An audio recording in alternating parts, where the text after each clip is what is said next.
Rapor dengar pendapat soal transaksi janggal 349 triliun di Kementerian Keuangan yang ketiga kalinya kembali digelar Komisi 3 DPR RI kemarin. RDP ketiga ini lengkap dihadiri Menko Polhukam Mahfud MD, Menteri Keuangan Sri Mulyani, dan Ketua PPATK Ivan Yustiavandana. Dalam jalannya rapat, legislator Johan Budi sempat saling sindir dengan pimpinan rapat Ahmad Sahroni. Berawal dari Sahroni yang menyinggung pernyataan Johan Budi di rapat sebelumnya, jika Presiden Jokowi tak suka menteri yang doyan ribut, sehingga takutnya Mahfud MD bisa kena reshuffle, dan faktanya itu tidak terjadi. Johan pun kembali mengingatkan jika siapa saja bisa kena pergantian. Anggota DPR masa tugas 5 tahun tapi bisa di PAW, juga menteri kena reshuffle. Johan lalu melanjutkan jika yang lurus itu hanyalah penggaris. Sudah ada tadi personalnya itu NO, ya. Kemudian perusahaannya, korporasinya kena pidana korporasi dengan denda 500 juta, tapi hasil kesepakatan dari komite tetap akan ditindaklanjuti, ya, dengan membangun case building untuk melakukan ini. Nah, jadi kalau memang keputusan begitu, tentu akan kita kawal bersama-sama.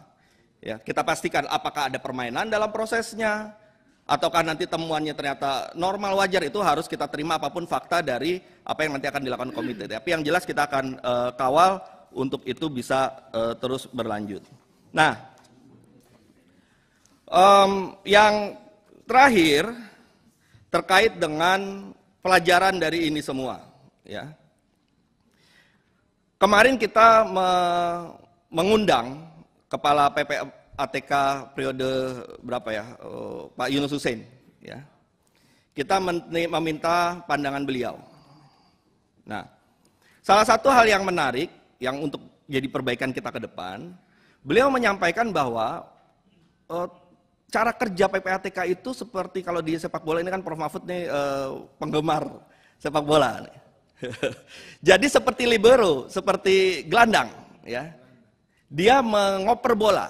Dia mengoper bola kemana, tapi bukan sebagai eksekutor. Dia tidak mengeksekusi, tidak menggolkan ke gawang. Yang menggolkan adalah striker, yaitu aparat penegak hukum. Nah, termasuk juga menurut Pak Yunus Hussein, yang bisa menyatakan sebuah hasil analisis, sebuah LHA ataupun LHP, itu adalah TPPU, itu adalah penyidik. Kenapa? Karena LHA dan LHP adalah data intelijen, bentuknya seperti data intelijen karena PPATK kan Financial Intelligence Unit, ya. Data intelijen yang menurut KUHP dia bukan alat bukti. Setelah diselidiki, ditelusuri lebih lanjut, ditemukanlah ada bukti, barulah dia menjadi alat bukti seperti yang ada di KUHP. Kemudian bisa menentukan apakah itu TPPU atau bukan. Nah, oleh karena itulah maka, karena dalam rapat pertama, Kepala PPATK menyatakan 349 triliun ini semuanya adalah TPPU. Ya. Yang kemudian juga dijelaskan, yang awalnya kita menyangka semuanya itu terjadi di Kementerian Keuangan melibatkan oknum Kementerian Keuangan, ternyata untung dikoreksi, itu lingkup tugasnya, itu sudah clear. Ya. Tapi dikatakan semuanya 349 triliun itu adalah TPPU.